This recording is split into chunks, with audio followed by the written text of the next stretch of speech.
Welcome to Game Crunch, your weekly video game podcast. My name is Mike Anastasia. With me today we got Brandon. Hi. And we're going to talk about games and things. There's some games and things. Yeah, nothing wild this week. More Silent Hill, more Mario Galaxy. Mm-hmm. But new Pokemon leaks. Lots of Pokemon leaks. A lot Everything's of them. leaked. Yeah. Yeah. And they're calling it the Terra Leak too. Yep. So, and definitely lives up to it because there's a lot of stuff in there. So we'll break that down a little bit later. All right, you ready to get into it? I am. All right. I mean, really, you have the only new thing of the two of us. Yes. Which is the Skate Story demo, so I guess yes. Let's start there. Okay.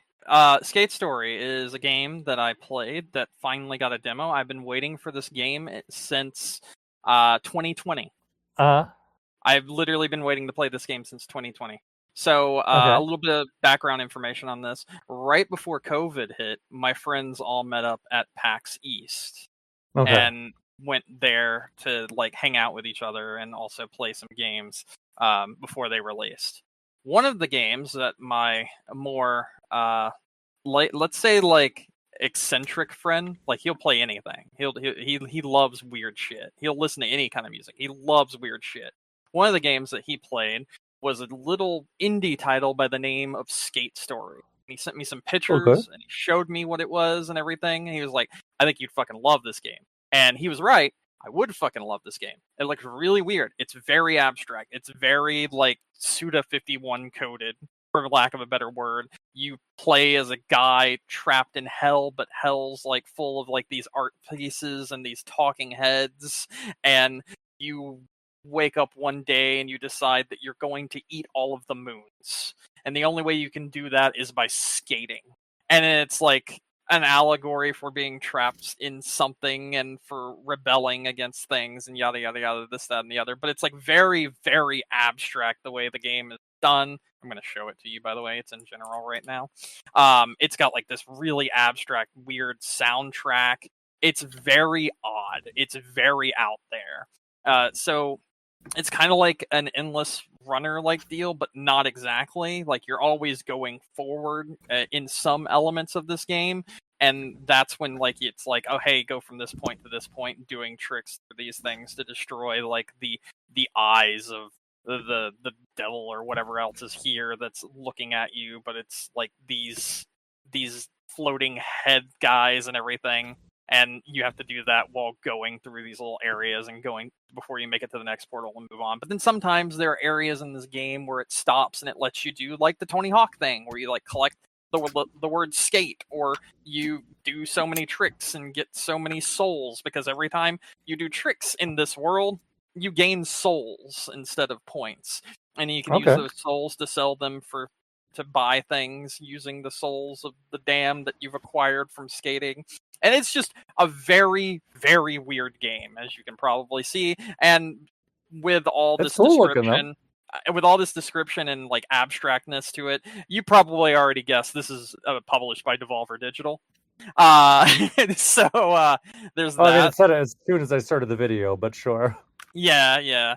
So anyway, yeah, it's very fun. It's the demo itself took me about like an hour to finish, because I went back through it repeatedly. And I like there's a free skate area in part of it. So you've got the areas where it's like the fucking big like they're like those vaporwave heads. You know what I'm talking about? Like the Greek statue heads that they have on like vaporwave soundtracks and stuff like that. Like it's those that are talking to you and telling you what to do. So in this demo at one point they're telling you, hey, I need you to show me how to chain together tricks, and you have to chain together tricks from, like doing grinds or kick flips and this, that, and the other and whatnot. And you have to impress the talking heads while also avoiding obstacles and also doing all these tricks and this, that, and the other. And it's really neat. It's really cool. I really like it. But one of the other things that makes this stand out is there are boss battles, and the way you boss battle is by getting up a high combo streak and then banking the combo, which does damage to the enemies that you're fighting against as well. This game is very inventive and very different, and the soundtrack was made specifically for this game as well, and is also releasing alongside it towards, I believe it's the beginning of December when it releases. Okay. It was an experience. This was one of those games I was like in awe of the entire time I was playing the demo for it. It's very, very different from like anything else that's out there. The closest thing I could like compare this to is sort of like Sayonara Wild Hearts. You remember that game that I talked about a while back, where it's like very rhythm based and this and that sort of thing? Yeah, it's kind of got that element to it as well, but this isn't rhythm based. This is trick based. This is skateboarding, and the skateboarding here is a lot more like Skate and less like Tony Hawk, where Skate you kind of have to like actually just, it's like partway between simulation and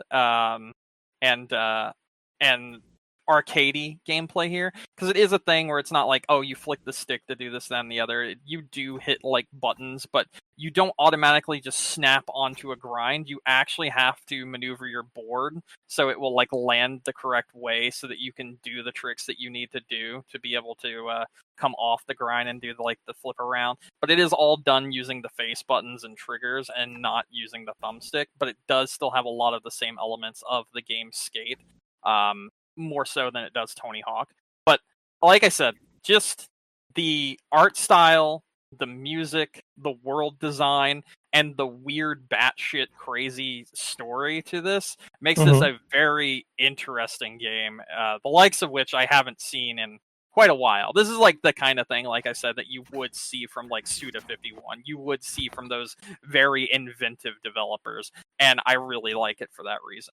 I'm very excited to play this in December when it releases. I've been waiting since 2020, and I can wait a little bit longer, but after playing the demo, it's going to be even harder, because honestly, that demo was fucking awesome. That's good. I mean, it looks like it's a lot of fun. I like the direction that they went with it. Yeah, it's really cool. Yeah. So yeah, that's Skate Story. Yeah, just have to finish up Metroid Prime 4 real fast. That's yeah. You have 4 days. You can do it. Yeah, definitely. Let me tell you about it. Wait, doesn't Metroid Prime 4 come out one day before this? I thought it came out on the 4th. I thought it came out on the 7th. Well, one of those days is definitely wrong, because they always release things on the same day. It's a Thursday. The December 7th is a 4th. Sunday, December so that's 4th. definitely Sorry. not. Sorry, No, December okay. 4th. You're right. It comes out December 4th. I can't remember why I remembered that was the 4th, but for some reason that day sticks in my head. Everything else I forget. So I couldn't even tell you what day Pokemon releases, and it's this week. Like, I had to look at the calendar and add 2. Tomorrow night. Yeah. So, yeah, no, that's good. That'll be a lot of fun. So yeah, that's something I'm looking forward to. And then I finished the first playthrough of Silent Hill F. I remember you said that. That's awesome. So this game is very, very weird.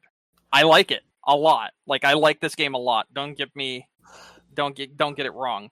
But it is one of those games that is very much Silent Hill while still not being Silent Hill.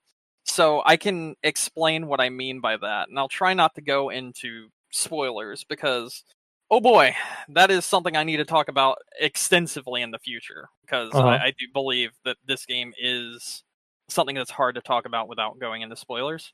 Okay. But I will share a few things that makes this not feel like Silent Hill.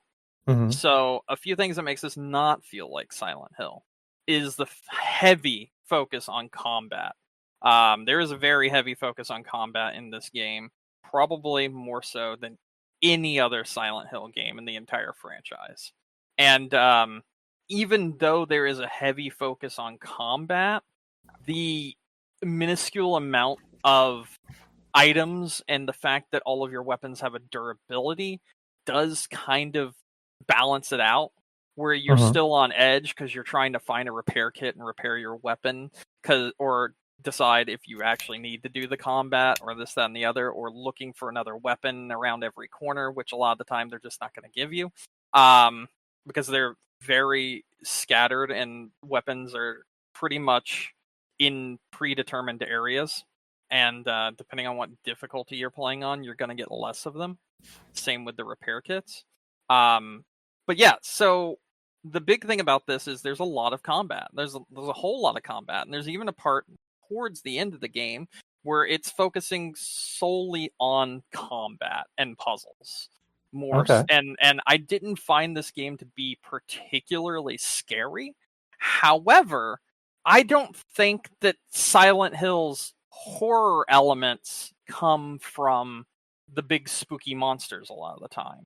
Yeah. I think it comes from the fear of the unknown, as well as a general confusion that the player is given because of the actual world and the plot that's going on in the game, and the fact that it is very psychological based, and there's a lot of metaphors in a game like Silent Hill 1, 2, 3, 4, all those games.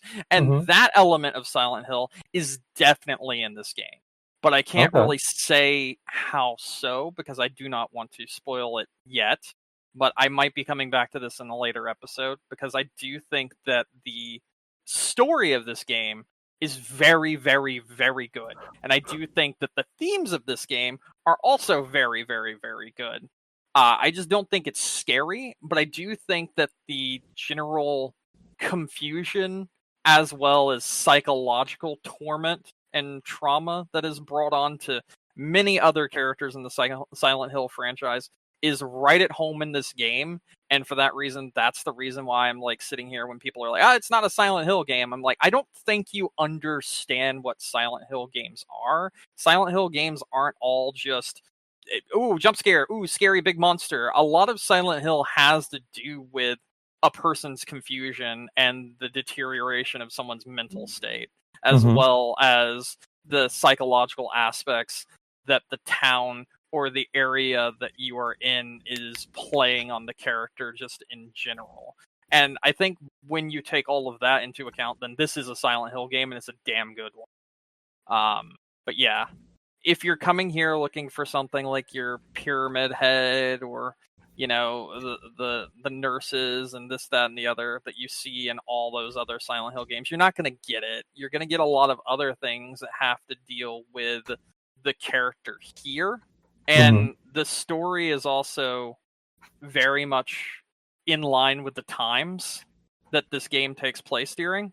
So, like, this game's like, the area that this game takes place in is like from like 70 years ago or more, or longer, essentially. Okay. So when you take that into account, you have to think about what that world in Japan was like back then. And then a lot of the themes of this game make a lot more sense. A lot of people are making the mistake of trying to compare it to like modern times, which just doesn't fucking work, because that's not when this game takes place. Yeah.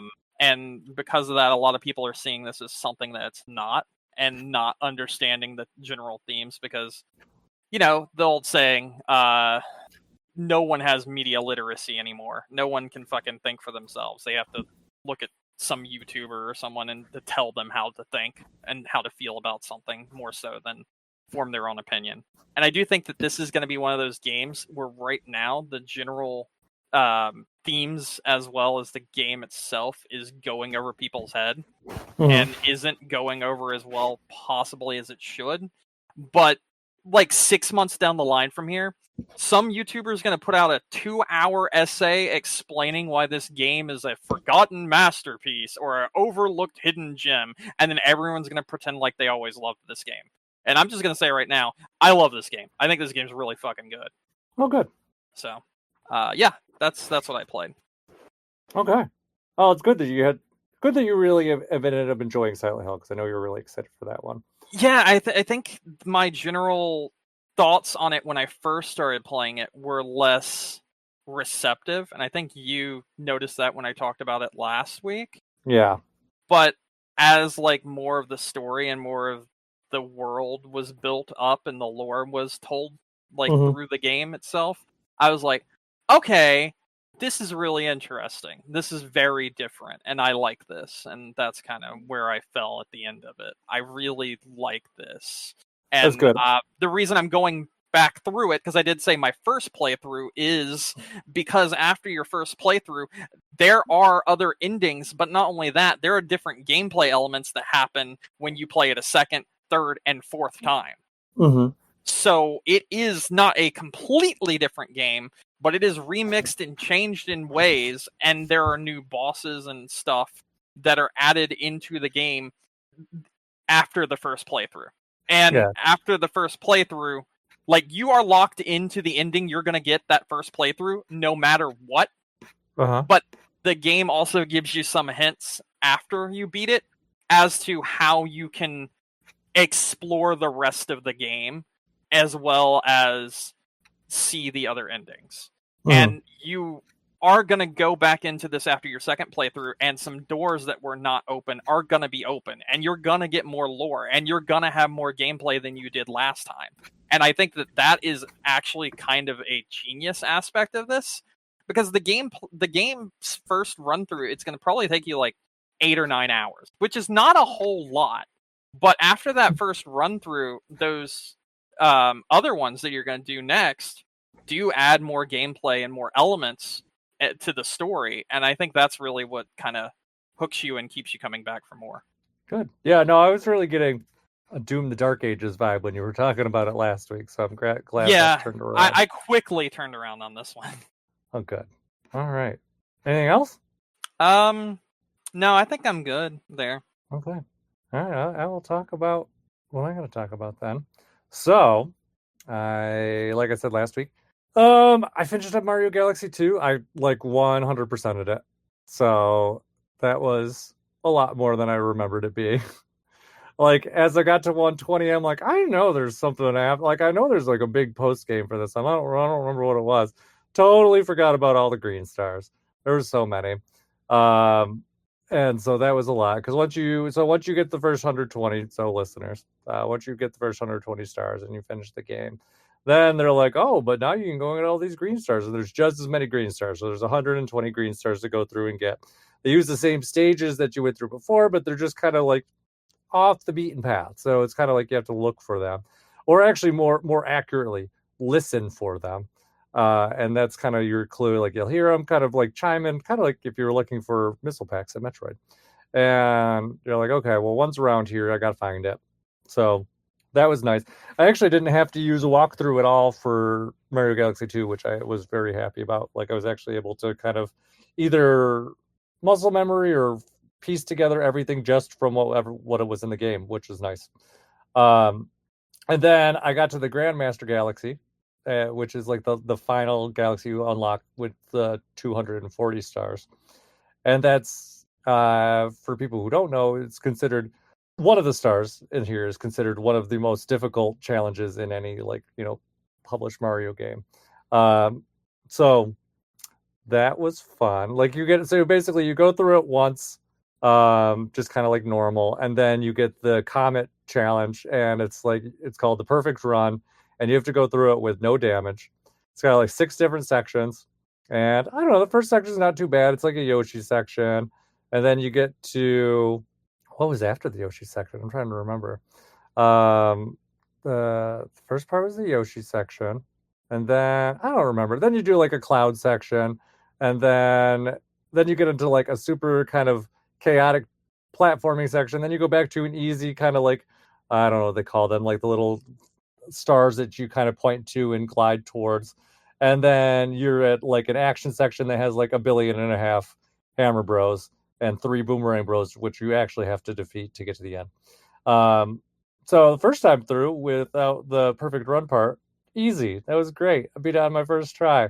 Second time through with the Perfect Run, that took me about 70 lives. It was quite a thing. But I did it. I beat it. I was very proud of myself.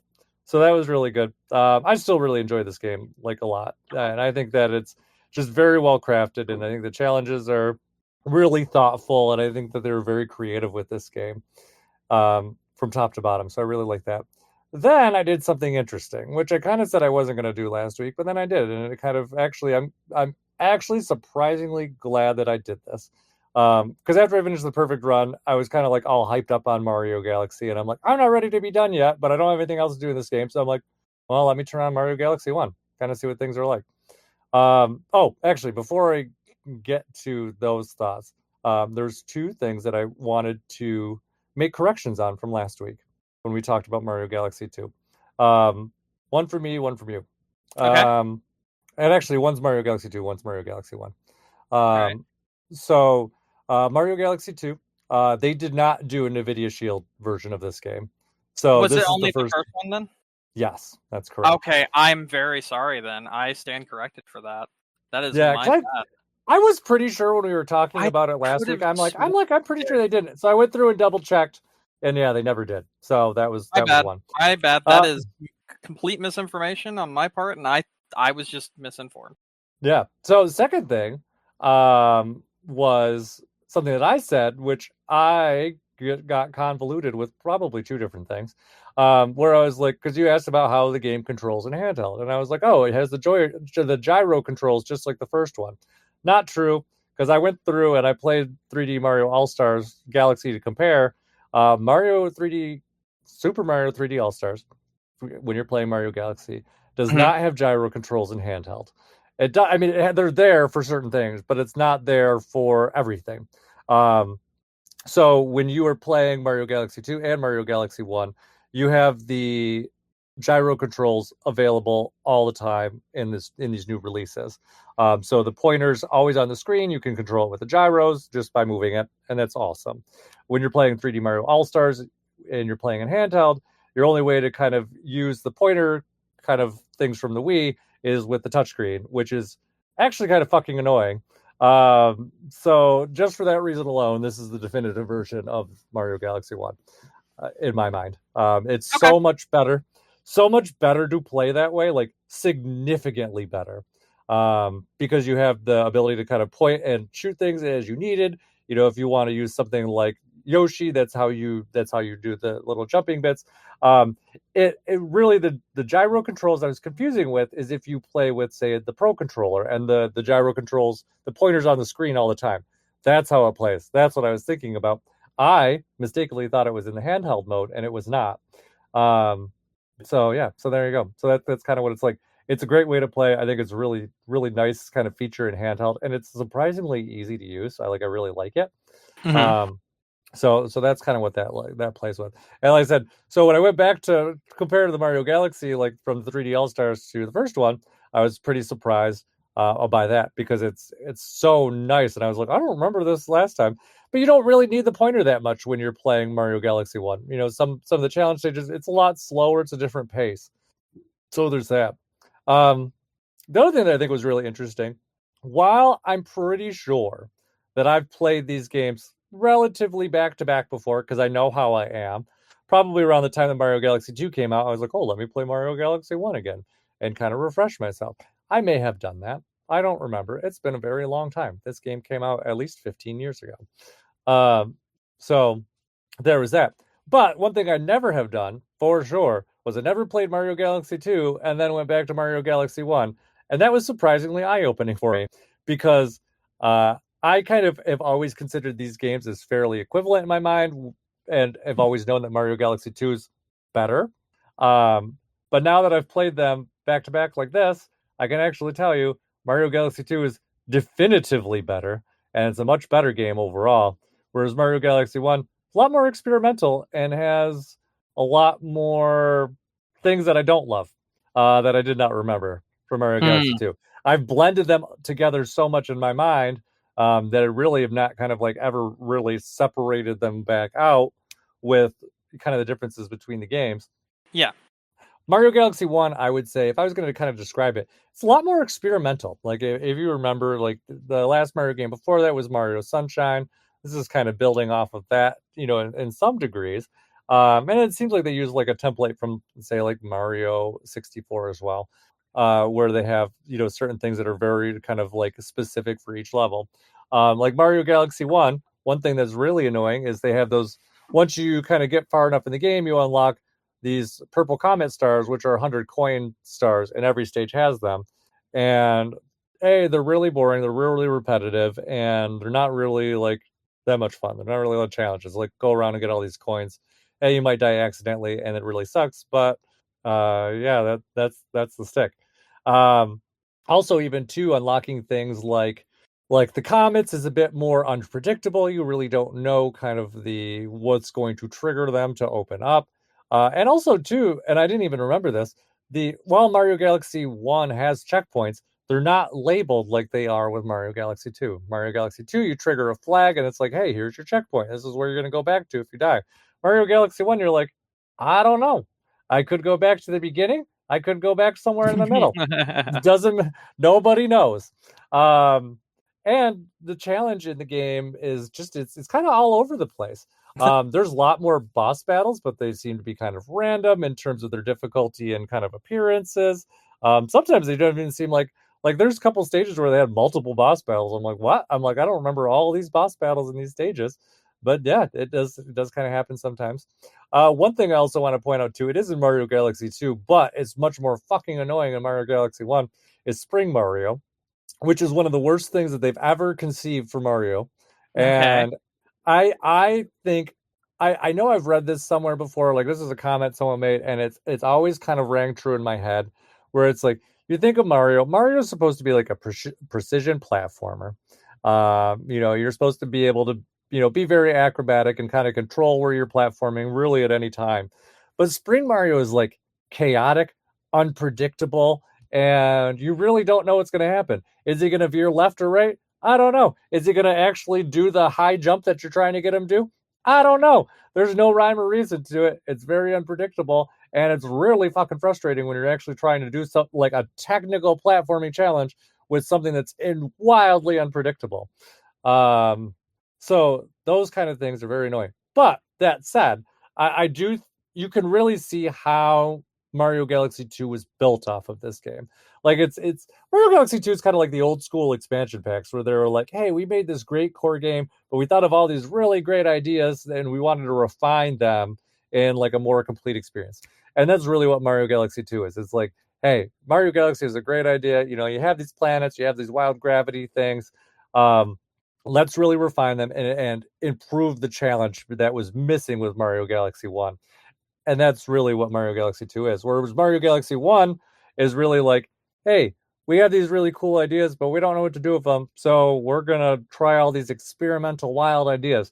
So you have lots of more varied planets and varied kind of missions because they just kind of stuck everything that they could in there. And then Mario Galaxy 2, they took the best ones and really refined them and then added more on top of that. And that's really where that is.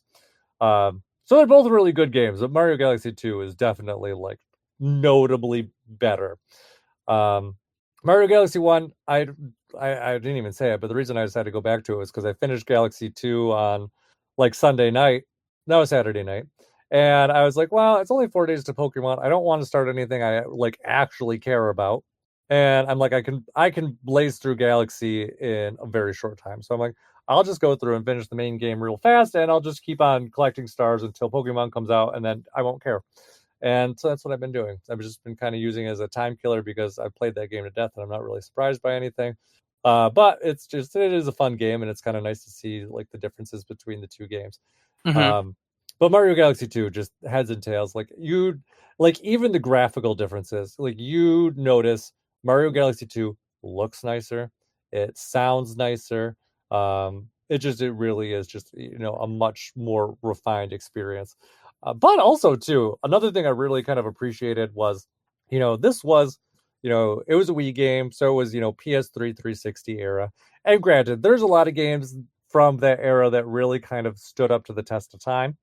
And I think that's kind of the era where things really started to become like timeless, like in a lot of ways again, past the Super Nintendo, in the 3D era, I guess is what I would say, where the 3D era games really started to become timeless, because their mechanics hold up really well, their graphics hold up really well, and a lot of different things.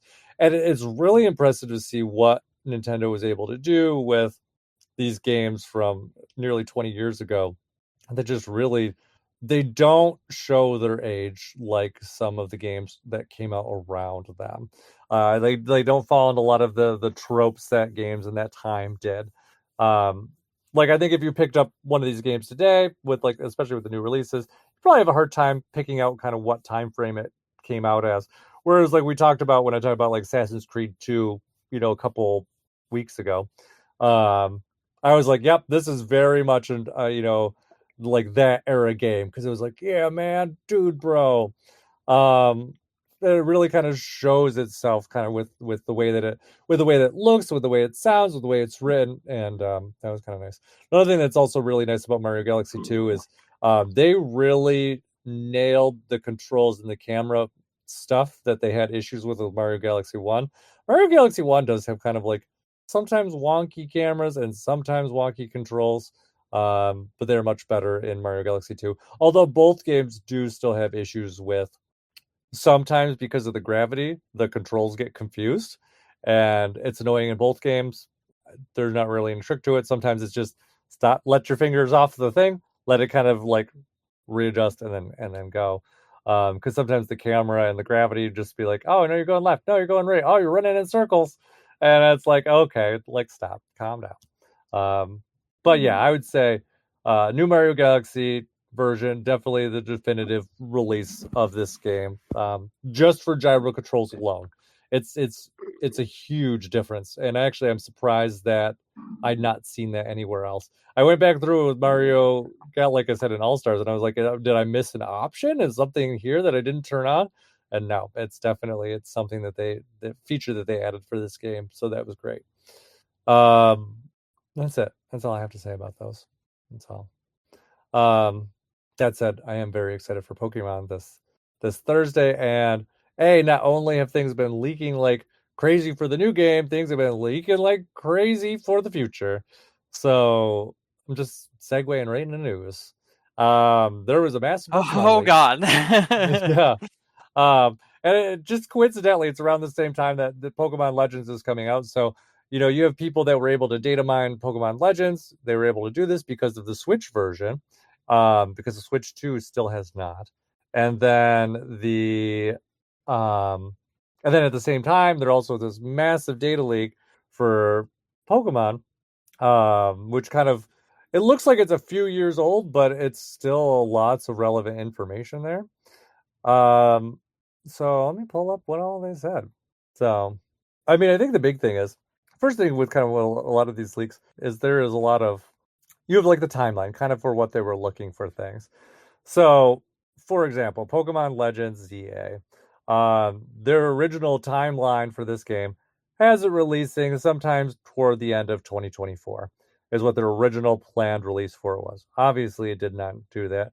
The DLC was supposed to release by the end of 2025, which obviously they can't release until the main game releases. And kind of like I said when we talked about this stuff after the Nintendo Direct, probably part of the reason why they announced the DLC kind of when they did was because the DLC was probably already ready because it was probably being developed alongside the side of the game, which definitely seems to be confirmed by this. Also, too, another thing that the internet has kind of theorized, and this seems to confirm too, was some of the urgency to announce the DLC when they did might be because they know next year is going to be fucking insane, and having the DLC kind of drop in the middle of that may not be the best idea. Which is why they got the announcement out of the way. So when it does come out in February, like they're not stomping on the toes of everything else that's planning on coming out with the 30th anniversary of Pokemon. So, speaking of, one of the big things that's in this leak is the Gen 10 kind of rumors and things, which is nuts, dude. Yeah. So Pokemon Wind, Pokemon Waves is what they say the titles were, at least kind of during development. I'm sure those things will change. Have you seen like the videos and shit that people extracted? I saw screenshots. I haven't watched videos. Oh, the videos are nuts, dude. Yeah, they got some wild ideas. So I like that one of the pitched things was fuck. A lot of the videos are being taken down, so I can't give them to you. Yeah. I can still give you I can still give you one of them. So I'll show you one if you're interested. Here you go. Here's one of the videos. Basically they have a whole video showing off the new engine, and like it's fully like modeled underwater and everything with like the way they're doing Oh, that's it. great. It looks awesome. That is one thing that they did say about this game in the leaks. So brand new engine for this game. Yes. Which is nice. Apparently, and this makes a lot of sense considering how shitty Pokemon games have been for the last who knows how long. Apparently they've been using the same engine since Pokemon Sun and Moon. Yep. That's that game ran like shit, and so I'm like, oh, no wonder every subsequent game has run like shit. Mm-hmm. Yeah, that new engine looks incredible. The water effects look great. The way this game was pitched was they just there's a screenshot somewhere from a leaked document of how they pitched this game, and basically they just took a picture of Xenoblade Chronicles X and then wrong game. What? Oh, was that the one that we're talking about later? Okay, sorry. Yep, that's a different part of this leak, not this one. Okay, yep. That one we'll have to talk about that later because that part was funny as fuck. Yeah, no, we'll get to that. It makes sense in the context. I'll just say it right now because it will come up later. So one of the things that also was leaked was Pokemon Legends 3, which is supposed to be set in the Galar region, which was Pokemon Sword and Shield. And it's supposed to have to do with the Gigantamax Pokemon. So the screenshot was supposed to kind of show like kind of the same idea with Xenoblade, where you had, these, units huge all working together like to attack these massive enemies. And that's kind of the idea of what they were talking about with this. Legends 3, whenever that comes out. Yeah. At least according to this, that is slated for sometime in like 2027 or beyond. Yeah. So I'm thinking beyond, probably 2028. So that's kind of where that one is looking at with this one. But anyways, so actually that's all really that's leaked about Legends 3. It's really just kind of the big thing is going to be like gigantic Pokemon kind of raid battle stuff. So well, there was also again, correct me if I'm wrong, because I saw this image and I didn't see the whole like I've seen images scattered everywhere. Yeah, there's so much just random shit, and people just don't know how to put it. I don't know which one's which, but I saw like they had like a team of like 30 Pokemon that was attacking this one Pokemon, and it was like a big Pokemon. I saw a picture of that, and I wish I could find it again. I don't know what happened to it. But like they literally said like 30 of 30, and they had all their Pokemon on screen with them as they were going to fight this big, like huge, like raid battle of things in front of them. And it was like in a volcano or something. I don't know what the fuck it was, but it was so weird. And I want to see if I can find the image again. So I'm gonna actually look around, and if I find it, I'll give it to you. But I haven't. A lot of the shit that I saw yesterday has been removed for obvious reasons. It's kind of difficult to find. Where things are. Yeah, so anyways, back to Pokemon Wind and Pokemon Waves or whatever it's going to eventually be calling. So supposedly, at least at the time that this information was leaked from, was supposed to be based on Indonesia. Some rumors more recently has suggested Greece. It's possible that they had changed themes at some point. So that could change, but it looks like they just had lots of wild ideas, which makes sense considering that this is the 30th anniversary of Pokemon. It's Generation 10. I'm sure they want to make this like the most impressive Pokemon game that they've had yet. So some of the things that they're talking about, underwater will be fully explorable. They're talking about procedural generation of like islands, like an archipelago. That all sounds really cool. They say you're going to start with like what they're calling as like a seed Pokemon. Kind of reminds me of the idea that they had with Pokemon Sun and Moon, where you start with the one. I can't even. Oh, I think it was like Cosmos or something. I can't remember exactly. It's Cosmog, and it evolves into kind of the legendary. And it says here in the thing, the evolution of the seed Pokemon has infinite variations. How you raise it will be determined. How you raise it determines how the islands will be generated. Says the seed Pokemon will have different patterns like Spinda. Islands can be registered on server. You can meet others on there. Like some of this stuff seems so ambitious that I'm like, I feel like a lot of it was ideas that they're like, hey, let's try this. And we may or may not see these things kind of in the final game, whether or not they work or not. they had a lot of things that they wanted to try. Weather seems like it's important in this game. A lot of the weather seems like weather may be the big mechanic that they were kind of looking at for this game, like weather focused moves. Yes, and I've actually, I'm just sending you a bunch of shit right now because I found a bunch. So like the way the wind blows and interacts with grass, I sent you that shit, and I sent you the way the waves work. Well, I did, but it hasn't sent yet. So, okay. I think that. Oh, okay. So that's all of them in one place. All the videos that we have. So you could scroll through all those videos and look at it. Okay. And then in terms of completion for the new game, they're talking about like they're gonna have like 18 gyms. They're kind of gonna do what they did in some degree with Scarlet and Violet, where they're like, hey, there's all these different things that you can do, and you should complete them all to finish the main game. But they're saying like the game will have different endings. Like some of the gyms are optional. Yeah, exactly. So games will have different endings depending on if you catch or don't catch a legendary Pokemon, how many gyms you beat that are supposedly all skippable. If you decide to beat the main villain of the game, the boss battles change depending on your decisions and when you choose to fight the boss. The true ending can only be achieved if you've completed everything, obviously. And it says the ending can be instantly achieved after unlocking Traveling the Sea, which will be very hard, whatever that means. But they also say all Pokemon can be touched, and what they mean by that is flying, swimming, riding, diving, which I feel like, if anything, that may be too ambitious for the Pokemon Company, but we'll see. But they're also talking about boss Pokemon, Pokemon Rescue, raid battles, dressing up Pokemon, ability to choose between the Pokemon Legends combat system and the traditional combat system. So it's really they're trying a lot of wild things with this. It really seems like this is going to be like the next evolution of Pokemon games. Well, maybe not that one, but the other one we'll talk about absolutely. Well, I don't know. I think that one. Are you talking about Project Seed? Is that the one you're thinking about? No, I'm talking about Gaia. Did you read that one? I'm sure I have. Which one's Gaia? That is the MMO that combines. Gaia's Pokemon. That's Gaia's what I've been talking about. Let me figure out how this works. Okay, what the code names are, because there's so many code names and I don't know what the fuck is what. Seed is the MMO. Seed is the MMO that combines Gen 1, 2, 3, and 4. Yes. Okay, supposedly.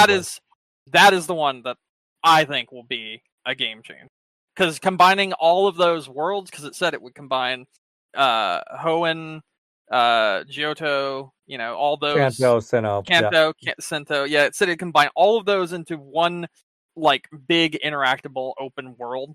Yeah, they say the goal is to be able to walk from Hoenn to Sinnoh. It's supposed to be an MMO, supposedly, or at least considered to be. But it'll be an online game, thing. The only thing, like, I like the idea of it, and people have been asking for this for a long time. So, so ideally, it could be a really cool thing.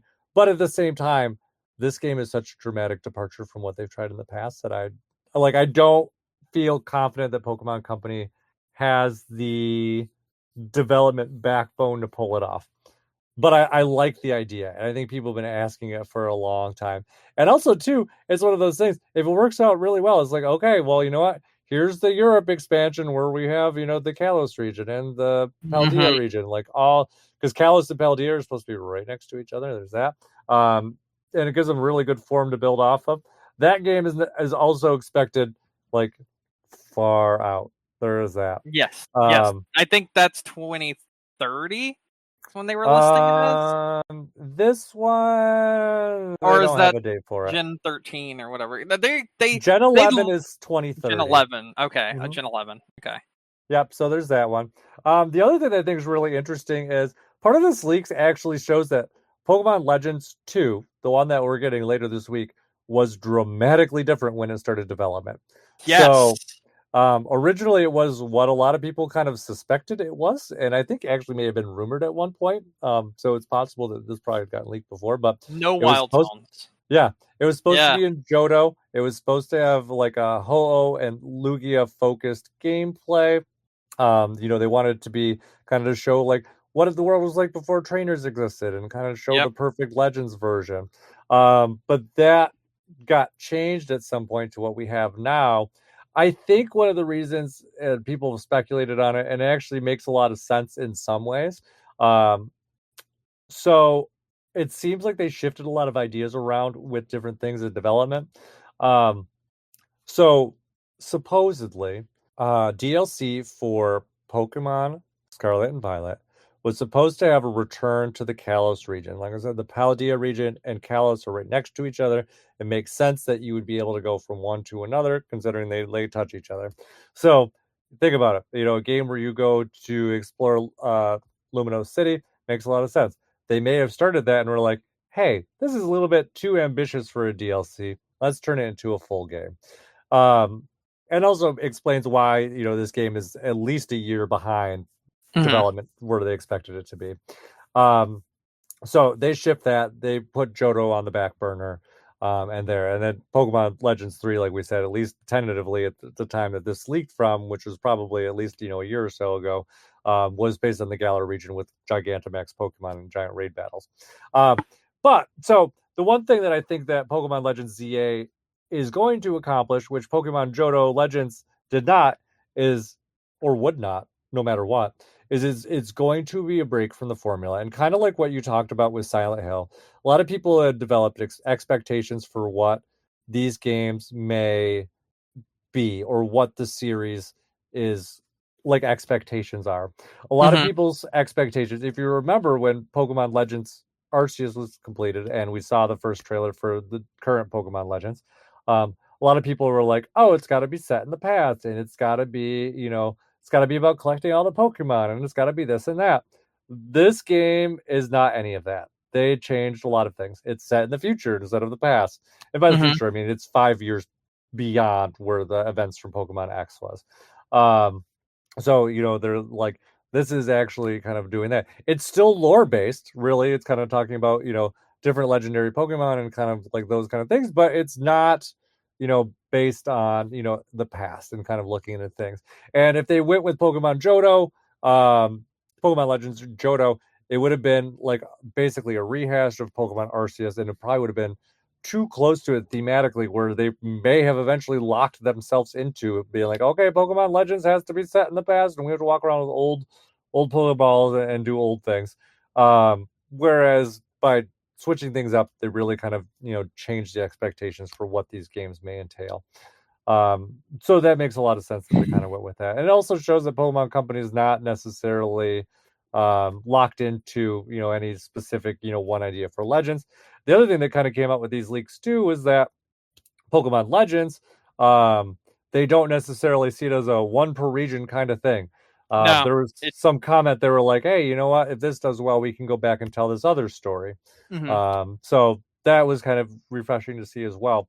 So yeah, I am sure there's other leaks, but those are at least kind of the big things I think I kind of brushed through. Yeah. That's a lot. It's a ton.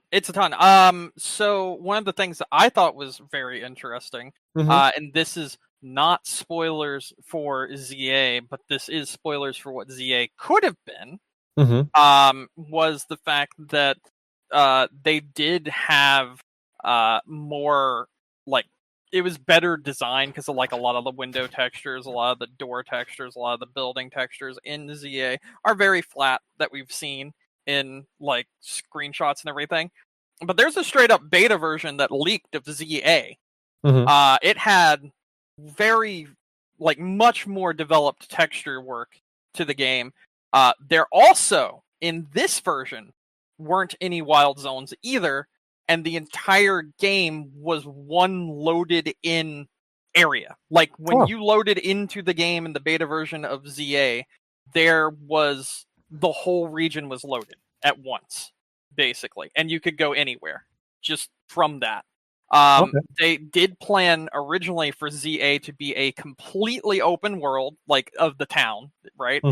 But in a document that has been found, essentially because of the fact that ZA is a cross-gen title, they couldn't do that, and they actually had to pull back some of the things they wanted to do, even with the original ZA that was supposed to come out, tomorrow or whatever. And then on top of all that, ZA was also had a multiplayer versus mode that was a third-person shooter mode like Splatoon, where you could actually point with a reticule your Pokemon and use that as a form of attacking in this competitive multiplayer mode. Interesting. This has also been shown. There's videos of it. It's very weird. It's very, very weird. It kind of feels like the way the areas are. It feels like Balloon Battle in Mario Kart, but like the small enclosed areas where you fight in. But with Pokemon instead of a cart or something like that, and so many hits or whatever until your Pokemon loses its health. That sort of deal is what causes it to be you to lose or win the competitive battle. This shit's weird, and I don't know if maybe it was something that was scrapped completely, or maybe it'll be like an event somewhere down the line in the actual game, but it has been found in the current beta leaked version that people have gotten. Because not only did people get the full version of ZA playable on PC, they also got the beta of it and several beta/uncompleted versions of other games, such as Scarlet and Violet, which we've seen some stuff with Scarlet and Violet, which is pretty much just concept art, but also a better working version from what I've been seeing some videos of that would have been significantly different, like at least quality-wise, much like ZA is. But on top of that, like I mentioned before, we have seen in these documents as well that leaked a beta version of Scarlet and Violet, which again, I'm going to send you right now, that is very, very different from what we got of Scarlet and Violet. And if you look at the pictures, the actual quality versus what we actually got is night and day difference, essentially. And again, reasons for it was, it seems that they wanted this to originally be a Switch 2 release, like not for the original Switch. However, when Nintendo didn't release the Switch 2 and just released an OLED instead, a lot of things was, or when they found out that was going to happen, a lot of things were pulled back on. So a lot of the actual what they wanted to do, they also couldn't do with Scarlet and Violet. So yeah, then we got what we got in the end, basically. And I'm be honest, if you play Scarlet and Violet, you know already that it's very obvious that this game was changed a lot towards the last minute, or at least the whole design had to be scrapped that they originally were going to go with. And I don't know, man. It seems like a lot. There was also some other things in the beta of ZA, like you were going to be able to teleport using an Alakazam. Okay. And that was kind of cool. And I believe Lucario was going to be able to hop from rooftop to rooftop as a form of transportation. And there was a giant goat you could ride as well. I cannot remember the Pokemon's name for the life of me, but I've seen that too. And just, there's a ton of stuff that they wanted to do with ZA and Scarlet and Violet that they just could not do. And they had to compromise their vision, essentially. Yeah, it makes sense. I mean, obviously, whatever's after this, like Gen 10, should be entirely built with Switch 2 in the mind. So that will be helpful. At least kind of initial, kind of early preview reviews for ZA are pretty favorable on the performance side of things, at least from what I've read so far. I haven't seen anything too wild there. But it does seem like they maybe have limited themselves in their scope. I guess the world is pretty small, like not a lot of explorable areas. And that might be kind of related to the stuff that you were just talking about, where they're just kind of like, nope, we don't want to go too crazy because of the Switch, and we'll just keep things in scope of the system we're building it for, which is good. I mean, that's really what they should do at the end of the day. But it'd be interesting to see. The reviews so far have been pretty favorable, at least as I've been kind of reading through them today. I've thought about buying it. Yeah, some reviews are like, this game's better than Arceus, and it's like a love letter to fans, and then other ones are like, it's still really good. Maybe not quite as good as Arceus in some ways. I guess it probably depends on what people are I've looking seen for. some people being like, it's okay, it's fine. Yeah, and then I some guess people that have been like, it's been a little all over the place, is the way I will say it. I've seen some people that have been like, hey, this is fucking incredible, this is great, this is a breath of fresh air, blah, blah, blah, blah, blah. I have some people that have been like, hey, it's pretty good. And then I've seen some people that are like, it's alright. You know, it's been a little bit, but no one's really said like, I don't like it, or it's not. No, I haven't seen any. I have not seen any of that. Maybe like some questioning on some of the design decisions. There's some weird stuff that they did. Some people stated that after like 15 hours, it got a bit stale. I saw that, and it's like, okay, I get that. But like, isn't that when anything gets stale, Pokemon related, for lack of a better term? You know, unless you are like unless you're like a hardcore Pokemon person, you know, beyond kind of the initial like missions, like most people don't really have a ton to kind of conquer in that game, I guess is a good way to put it. It's just really like, yep, I'm here for the completion, and that's that. Like not going through and doing the Pokedex or doing, you know, some of the more obscure stuff or the battling. I have heard, I don't think I've heard a single bad thing about the new battle system from this game though. People seem to really dig the real-time battle stuff that they implemented into this game, which I think is awesome, because I think that really fits the Legends kind of like what they've been trying to do a lot better than what they had, say, with Legends Arceus, where it was, I don't remember what they called it. It was like that kind of like weak or strong attack kind of thing. Or what was it, quick and strong? I don't remember. You know what I'm talking about if you played the game. But yeah, it seems like this is definitely a better system than what they had there, and kind of more fitting with it. I don't know about the whole game though, but I did hear one song from Pokemon Legends Z8. It was a banger. I loved it. It was that, I don't know if you listened to the one that I sent you in the chat a couple days ago, but I have not yet. Yeah, it was really good. I've been listening to it quite a lot, because it's kind of like, I don't know how to describe it. It's kind of, I don't know, I'm very bad at describing music. Somewhere between like Professor Layton and Chiptune, and it's really okay. That sounds fun. Yeah, it's really catchy. Like I like it a lot. It's kind of got like a French chiptune vibe, and it's just it's really sick. So I hope a lot of the music is like a lot like that. But Pokemon generally always has really good music, so that's not something I'm necessarily concerned with kind of going into it. But yeah, that's all very exciting. So yeah, I'm very excited for Pokemon this week, so that's good. And yeah, pretty much everything is leaked. We know, like, I don't remember. There's something like 40 different Mega Evolution Pokemon that are available in the core game, and then it sounds like the DLC will have at least how many new Pokemon. How many Mega? I think it's 40. Okay, that's a pretty fair amount. Yeah, pretty much there's a bunch of new ones. Pretty much every Mega Evolution that existed before in the Pokemon games is here, except for like, I think 2.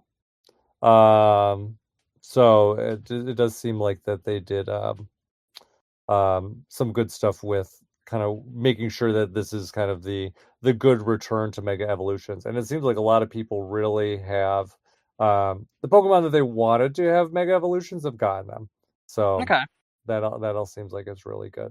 So yeah, no, I'm very, very excited for kind of what this game has. So hopefully it holds up to it. I've talked about it before. Legends Arceus was one of my favorite games the year it came out, and probably one of my favorite Pokemon games that I've ever played. So hopefully I'm more in the camp of, yeah, this really builds off of that. And I'm really excited for the ideas that have leaked for Pokemon Legends. Like the Gigantamax like Pokemon thing sounds really rad. The Pokemon Legends Johto idea also sounds really rad. And even some of the ideas that they kind of teased, where it's like, hey, we're going to explore all these other things, kind of sounds really neat too. So there's that. Also, actually interesting, there was one more thing with the leak that it's not like development stuff in terms of like, hey, this could be coming, but really kind of in terms of financial stuff, which I thought was interesting. So the DLC for Pokemon Scarlet and Violet cost more to produce than Pokemon Legends ZA did. and it was only purchased by about 25% of the people that bought the game. I thought that was pretty interesting. So they did put a lot of stuff into the Scarlet and Violet DLC. So that's pretty impressive. But also kind of, I guess, goes to the frame of thought in terms of, how much money they're willing to spend on investment on the DLC. Because 25%, I mean, I think that's you generally in line with what they expect people to buy DLC wise. But, it's really, you kind of have to plan around that. So, although Pokemon Scarlet and Violet sold like a butt ton of copies, so 25% of that is still a lot. Like, I don't know, what did they sell? I know it was over 10 million. Yeah, so 26.79 million units. So, what would be 25% of that? That's a lot of math right now. Where's my calculator? Yeah, so that would mean they sold about 6.69 million, 6.7 million units of the DLC. So it's pretty significant. But also I think they, like I said, they did invest like a significant financial investment into it too. So yeah, so it is really interesting. And it might be why they priced the DLC kind of aggressively with Legends ZA, because I'm sure they put a lot of money into that too, and they want to make sure they're getting that money back for it. And I feel like it's a little bit riskier on Legends than it is on, say, Scarlet and Violet. Scarlet and Violet are definitely going to sell well. Legends, I mean, you expect it probably will sell well because it's a Pokemon game, but nobody knows. It is a spinoff. So I don't know. Yeah. I just look at, like, I just opened up the Pokemon Leaks Reddit again, and like there's still just tons and tons of shit it coming still out. keeps coming out, like the fucking redesign for Pikachu. I just saw that. Like, what the fuck? Yeah, it looks like they did a redesign for Pikachu and Charizard.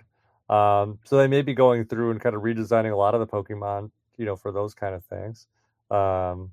Apparently the title logos for Pokemon Wind and Wave showed up on 4chan a week ago. So those things were all supposedly known about. Interesting. Yeah. Yeah, so there's a lot. Yeah, there's a video where they're petting Charizard. There's that. Oh, the one picture from the I'm guessing it's Pokemon Seed, where it's like a representation of what the city would look like in 3D. That looks pretty cool. I can send that to you so you can see what I'm talking about. Because it looks like a pretty nice upgrade. Oh my, stop. The images have now been deleted. Which ones? Most of them. Oh yeah. They just got like wiped from the internet by Nintendo. Mm-hmm. Yeah, not surprised. Not surprised. Yeah, but pretty much, yeah, I guess everything. But I think that's all. That's all I have there. I don't think I have anything else. Yeah, Scarlet and Violet scrapped trip events to Kalos and Alola, which is what we had just talked about. It says Pokemon Wind and Waves, they want to tackle jungle environments, which hasn't been seen before in Pokemon games. Survival in the jungle will be one of the main themes. That could be really cool. It could. They wanted to make it a survival, like they said survival was a big theme of it. And honestly, hearing that, it's like, this feels like you're going a Power World route, and kind of like you want to. That's the reason why you've been doing this lawsuit the whole time, because you were working on it, but they got out something before you, and now you're mad. Yeah, I have no clue. Not a clue. But yeah, I think I mean, at least they're probably pretty excited about the stuff they have here. It's gotta be, I don't know, they gotta be disappointed that all that stuff kind of leaked, but what can you do? Sucks. Where's the other thing I was looking for in here? Oh, here it is. Oh, I had to go. There we are. And that's a list of all the mega evolutions that are available in like the base game for Pokemon ZA. So there's a good amount there. Okay then. Nice. Yeah. Because someone went through and got all the marbles figured out, apparently. But like I said, it looks like people went through and then they looked through and they compared that list to what was on the DLC trailer for that was in the Nintendo Direct, and they're like, nope, these are 14 new ones. So yeah, there's going to be a bunch of new stuff for the DLC. So at least it's they got stuff that they're going to have in there that should make it at least worthwhile there. So yeah, that's that. What else? What else do you want to talk about? I don't think I have anything else to talk about, really. Okay. Do you? No, that's it. Yeah, that's it for me too. Okay. Ready to wrap up? Yep. Okay. Well, thank you everyone for listening to us tonight. Don't forget to find us on iTunes, Stitcher, Google, Amazon, wherever you get your podcasts. If you want to reach out to us, you can send us email at gamecrunchcast@gmail.com. And all of our old episodes are available on game-crunch.com. Brandon? Yeah? Any final thoughts? No, I'm good. Okay. Well, that said, my name is Mike Anastasia. You can find me online on Clash of Penguin there or on your favorite gaming console. And until next week, game on. Game on.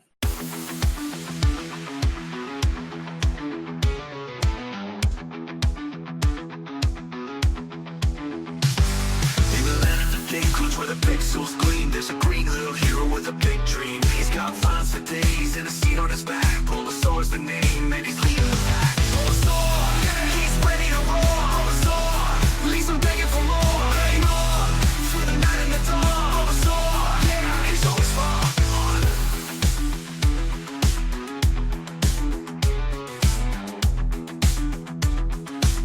He's always spotted.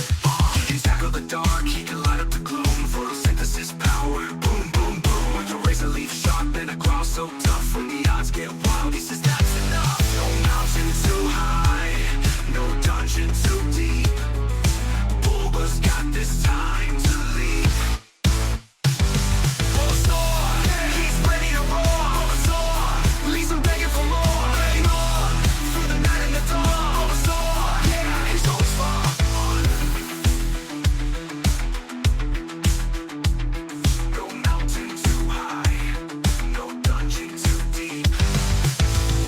Got this time to leap. Bulbasaur, he's ready to roar. Bulbasaur, leaves him begging for more. Hang on, through the night and the dawn. Bulbasaur, yeah, he's always fun.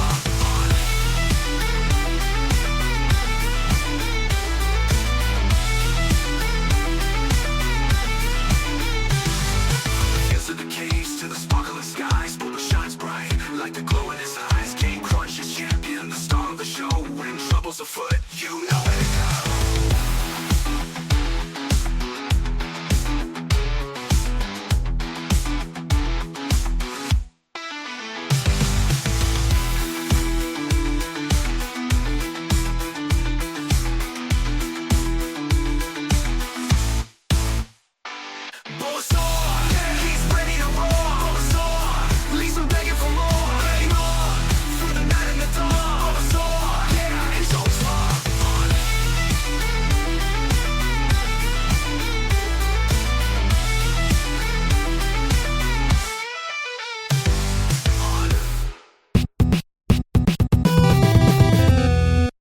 So how was the end of Peacemaker, though? You liked it?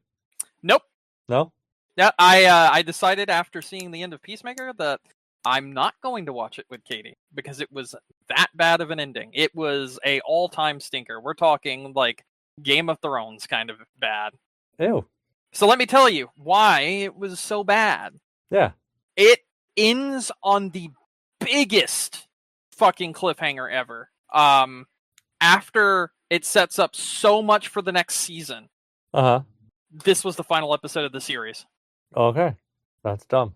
And the director said, well, if you want to find out what happens to these characters, you'll have to watch other DC series in the future and the next Superman movie. And it's like, way to make me immediately not give a shit about your franchise 101 is going the route of Marvel. I stopped watching Marvel after Endgame because it started taking the series and and just like making it so you had to watch like 20 different TV shows Yeah. and like 5 different movies to even remotely keep up with what was going on. It's And funny. once I that started randomly had happening, I was like, I don't give a shit about Marvel anymore. And when they did that exact thing for the ending of Peacemaker season 2, I was like, I'm done. You literally found the only way you could have ruined this and ruined this. Yeah, it's funny that you say that because I had a patient. He asked me about some Marvel movie, and it was an older one. And he's like, I don't remember. He was like, oh, because he was talking about some actor, and he's like, oh, did you see this movie? And I was like, nope. And he was like, how come you haven't seen this? And I was like, because I really am sick of the investment of these giant like crossover like movie franchise things. And it's exactly what you said. Like if for me, if a new Marvel movie comes out, it's like I don't want to watch fucking 20 decades of movies to figure out what the fuck's going on. It wasn't even the movies that bothered me. I didn't mind watching the movies because I understand it's a whole universe. It needs to come together as one thing and it has a big payoff. And I thought they did a really good job of that with like Endgame and stuff like that. The problem is we've gone from it being just movies to mediocre television shows, which caused me to have to invest like 12 hours instead of just like, 3 or 5 or 6. Yeah. And now it's like 12 hours per fucking series, and then watch the movies on top of it that are now like 3.5 hours each fucking movie. And it's just like, no, thank you. I don't care enough to do that. And, exactly. It's just like, I'm some not of the going movies are to. mediocre on top of it, and they don't really like. Some of them are like only tangentially related, and it's just like I just don't have the time or energy or care Exactly. to really. And I think you had it right. I didn't really. I jumped out of Marvel before Endgame, but like really, that was kind of like that was the pinnacle right there. Like that's really when they should have been like, nope, full reboot. Like after this.